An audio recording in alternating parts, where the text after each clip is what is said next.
오늘 이 역대상 8장에 있는 말씀은 큰 틀에서는 이 베냐민 자손에 대한 이야기를 하고 있어요. 그런데 베냐민 자손은 우리가 읽었던 것처럼 이 6장에도 그죠? 이 베냐민 족속이 우리에 있는 거죠. 그러니까 이 베냐민 족속들이 가지고 있는 그 족속의 이름들이 쭉 있으면서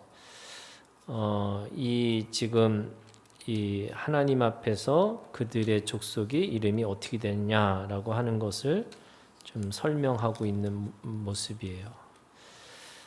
그렇게 유명하지도 않고 또 뭐 그렇게 우리한테 꼭 필요한 이름이냐라고 할 때 이 7장에 있는 이 베냐민 이 족속에 대한 이야기를 8장에서 다시 구체적으로 설명을 하고 있는 거예요. 그러면 이 베냐민 족속의 이 족보는 무슨 족보냐? 사실은 사울의 족보예요. 그러니까 7장에서 베냐민 족속의 이 족보를 쭉 얘기를 했지만 왜 8장에서 더 도드라뜨게 또는 강조점을 가지고 왜 베냐민 족속에 대한 이야기를 하냐면 바로 이 사울의 이 족속이 이 사울이 이스라엘의 첫 번째 왕이기 때문에 그래요. 역대상하라는 관점은 남유다의 관점이라고 그랬잖아요. 그렇지만 남유다가 있기 전에 이미 이 남과 북이 하나가 된 이 통일 이스라엘이 있었던 거죠. 그 통일 이스라엘의 첫 번째 왕이 사울 왕이에요. 그렇기 때문에 이 베냐민 이 자손에 대한 구체적인 말씀을 하고 있는데 오늘 이 말씀의 족보에는 두 사람이 가장 중요한 사람이에요. 그런 의미에서 첫 번째는 이 8장 이 8장에 있는 말씀 6절에 있는 말씀이죠. 소리가 이렇게 울리죠. 소리를 좀만 낮춰보세요. 역대상 8장 6절에 있는 말씀에 보면 이 에웃의 아들들은 이러하니라 이렇게 돼 있어요. 우리가 지난번에 사사기 공부할 때 왼손잡이 에웃이 있었잖아요. 그가 베냐민 족속이죠. 그러니까 오늘 말씀에 보면은 바로 이 왼손잡이 에웃이 이 6절에서 가장 중요한 사람으로 나오고요. 그리고 이 사울 왕 이 말씀에 보면 33절에 있는 말씀에 보면 넬은 기스를 낳고 기스는 사울을 낳고 이렇게 돼 있어요. 그래서 사울 왕에 대한 이야기를 하고 있어요. 그러니까 두 아주 큰 틀에서 하나는 사사고 하나는 왕이잖아요. 그러니까 지금 이 에웃의 후대가 사울 왕이라는 걸 알 수가 있고 지금 이 베냐민 족속이 가지고 있는 특징들을 지금 이야기를 하고 있는 거죠. 지난번에 우리 사사기를 말씀을 나눌 때에 이 베냐민이라는 말이 오른손의 아들이라는 뜻의 의미가 있었다고 했어요. 이 오른손의 아들이라고 하는 의미는 세 가지 의미가 있어요. 그 오른손이라는 게 하나님의 힘을 얘기하는 거예요. 또는 하나님의 능력, 하나님의 권세, 이 세 가지를 뜻하는 거예요. 그러니까 이 오른손, 하나님의 오른손으로 이 표현이 힘과 능력과 이 권세라고 하는 이 세 가지 의미를 가지고 있는데 힘이라는 건 뭐냐? 이 벽을 뚫고 지나가는 힘이에요. 그러니까 우리가 이 블랙드루라고 그래가지고 이 부셔서 지나가는 거예요. 벽을 부수고 지나가는 힘. 이것을 우리가 하나님의 오른손의 아들의 힘을 얘기하는 거죠. 그러니까 막힘이 없는 거예요. 어떤 것도 그것을 막을 수가 없어요. 그 막을 수 없는 그 능력을 힘이라고 그러고 그리고 그것을 오른손이라고 표현하고 있는 거죠. 두 번째는 능력이라는 말은 이 문제를 해결하는 방식, 그 문제를 해결하는 능력 이걸 얘기하는 거죠. 그러니까 힘이라는 거는 이렇게 이 직선으로 뚫고 지나가는 거라고 한다면, 능력은 이렇게 위에서 이렇게 밑에서 위로 이렇게 올리는 능력을 얘기하는 거예요.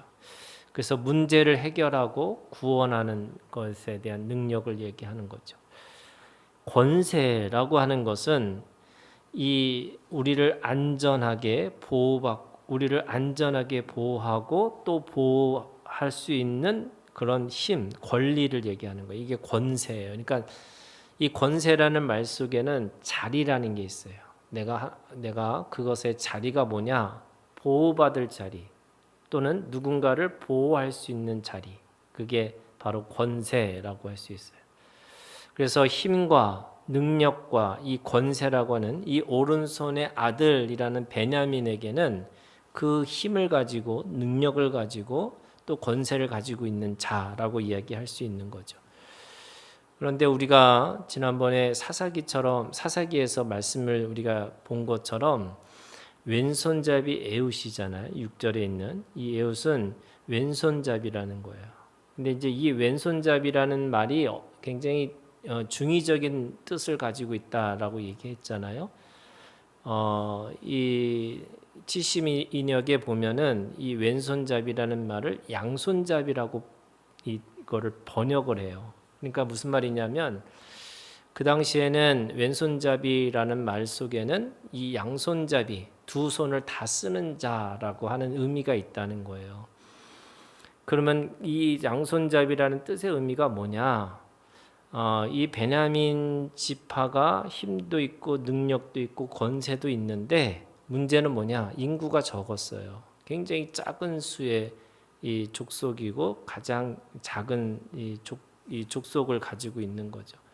그러다 보니까 이 군사들이 모자른 것이 아닐까? 그래서 군사가 모자르니까 남들보다 2배의 전쟁에 나가서 2배의 기술을 가지고 전쟁에 임한 사람들이 있었다라는 뜻의 의미가 있다는 거죠. 그래서 양손잡이, 두 손을 다 쓰고 전쟁에 참여하는 자들이 있었다 이렇게 얘기하는 거죠. 그러면 양손을 쓴다는 말은 무슨 말이냐? 이 왼손을 능숙하게 쓸 수 있는 거를 하기 위해서 연습하는 거죠. 원래 오른손잡이인데 이 왼손을 연습을 해가지고 하는 사람들이 있었다는 것이 아닌가? 이렇게 해석을 할 수도 있고요.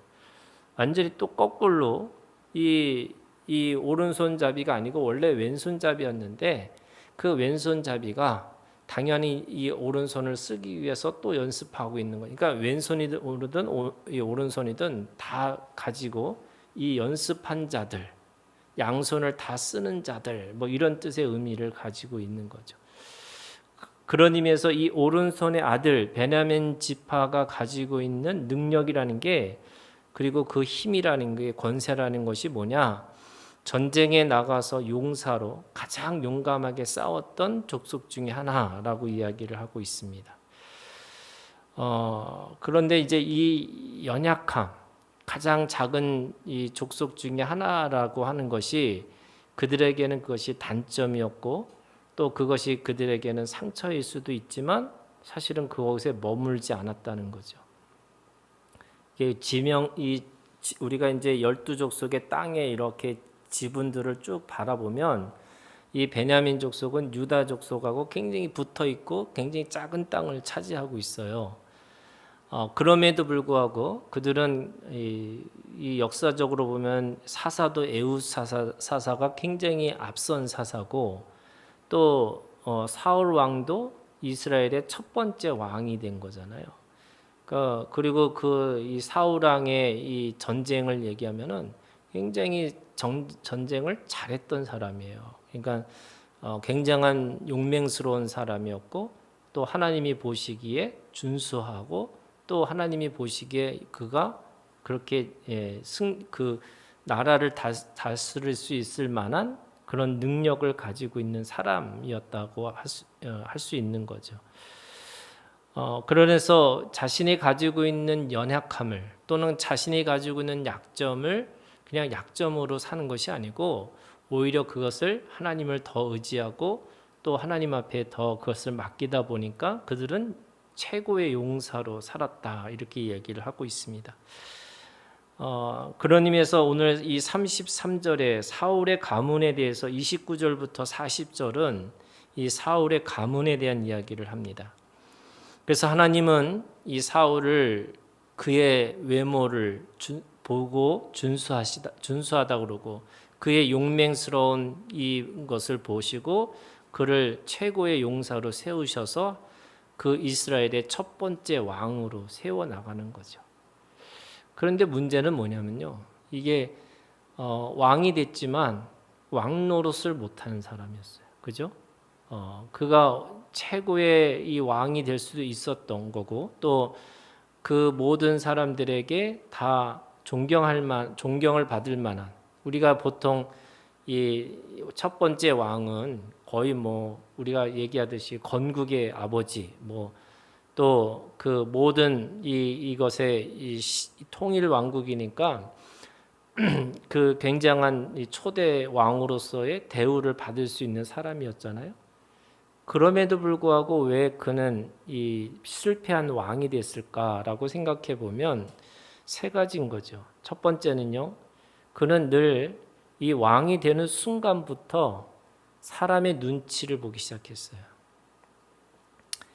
그러니까 자신이 가지고 있는 자리가 하나님이 주신 자리임에도 불구하고 사람들에게 가지고 있는 그들의 평가를 굉장히 중요시한 거예요.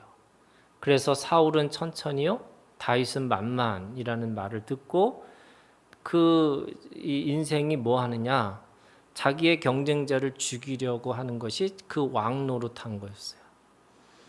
하나님의 일을 하기 위해서 왕을 세우셨는데 왕 노릇은 안 하고 자기의 경쟁자, 자기의 자리를 탐한다고 생각해서 이 경쟁자를 죽이려고 평생을 바친 사람이에요. 하나님은 그를 위해서 왕을 세우시고 왕 같은 이 일들을 하면서 하나님의 일들을 감당하라고 하신 건데 결국에는 하나님의 일을 한 것이 아니라 자신의 일을 하고 살았던 사람이에요. 그래서 사무엘이 오기도 전에 제사를 드려요. 또 사람들의 소리가 어떤 소리인지를 집중해요.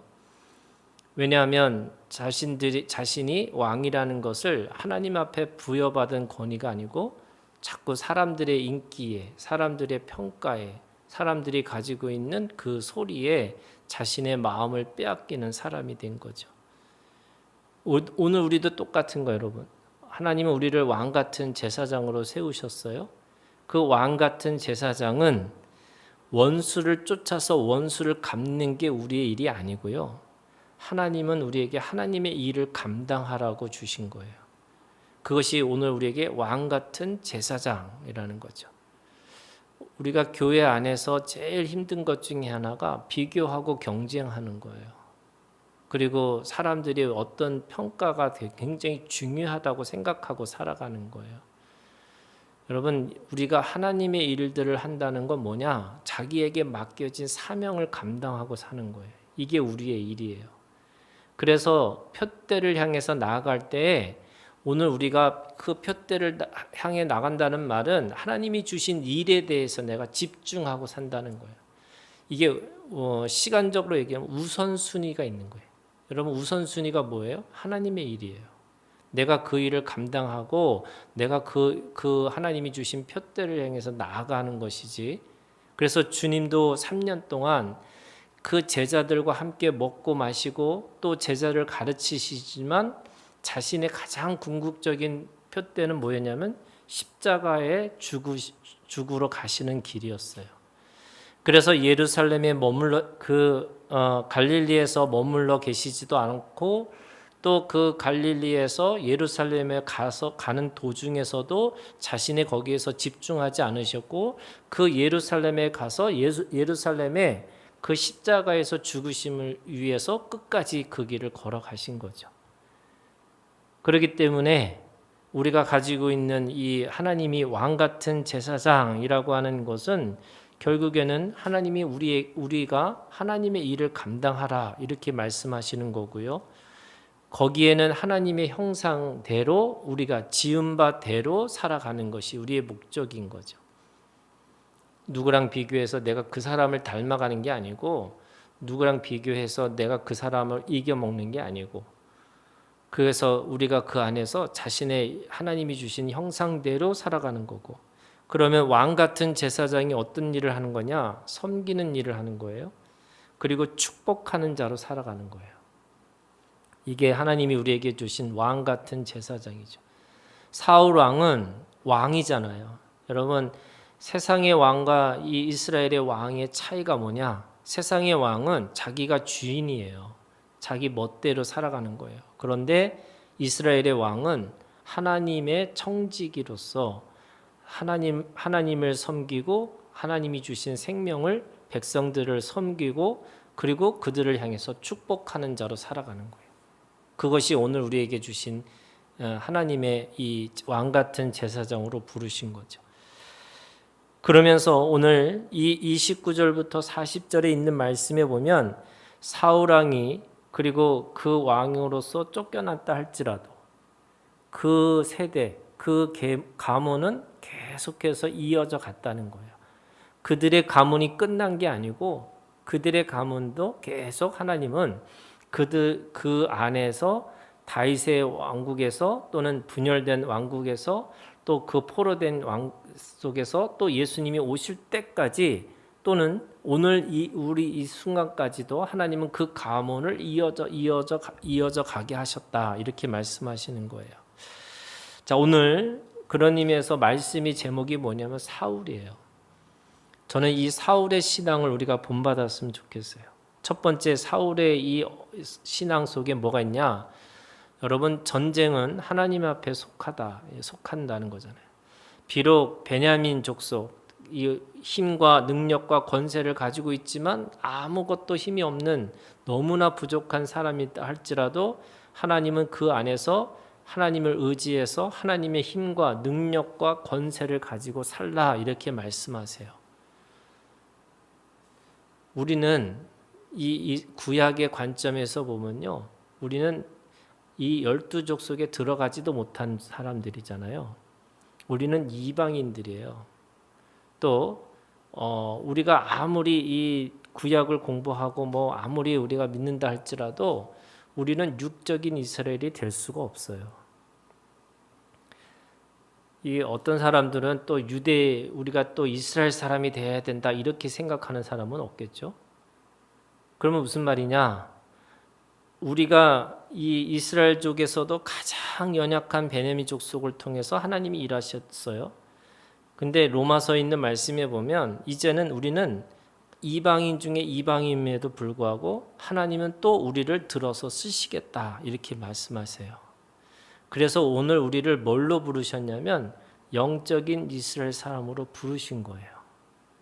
우리가 비록 육적으로는 이방 사람이고 육적으로는 이스라엘하고 아무 관계 없다 할지라도 오늘 우리가 하나님 앞에 이 그리스도를 믿음으로 말미암아 그리스도의 계보, 그리스도의 가문으로 태어난 사람들이고 오늘 우리를 통해서 왕 같은 제사장으로 세우셨다 이렇게 말씀하고 있는 거예요. 그래서 아무것도 없는 정말 보잘것없는 이 민족의 이 혈적으로는 육적으로는 그런 존재들이지만 우리가 믿음으로는 하나님의 나라의 장자로 우리를 부르셔서 우리를 그렇게 세우시겠다.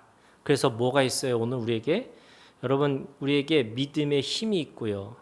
그 다음에 성령의 능력이 있고요.